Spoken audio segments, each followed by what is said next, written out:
Okay, I've got some big news to share on the fight to get farmers a break from the carbon tax, but first I have to set the stage. So, politicians in Ottawa are currently sitting on their hands when it comes to a bill that is both very important to farmers and Canadians. And the name of this bill is Bill C-234. It's a bill that would extend the carbon tax exemption for farmers to include natural gas and propane used on their farms. Farmers use these fuels to dry grain and heat barns, like the farmer who owns these two chicken barns behind me. Farmers are already exempt from the carbon tax on gas and diesel they use, and this simple bill just extends it to the other fuels that they're already using.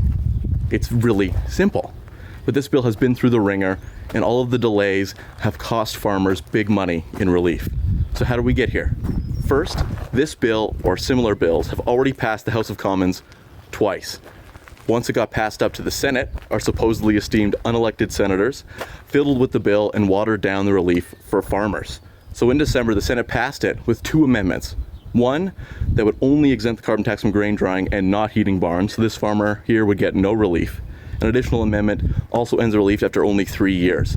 These senators are obviously out of touch with farmers and the rest of us. So here's the big news. We asked a top pollster in the country to ask Canadians a very simple question.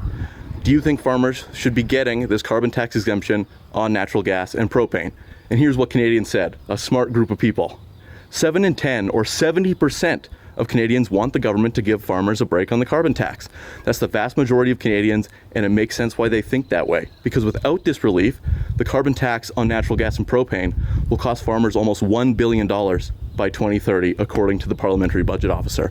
And if farmers have to pay $1 billion in the carbon tax, it doesn't take a PhD to figure out what that means for prices for the rest of us at the grocery store. Ottawa needs to listen to the vast majority of Canadians and stop charging farmers carbon taxes that make all of our lives more expensive.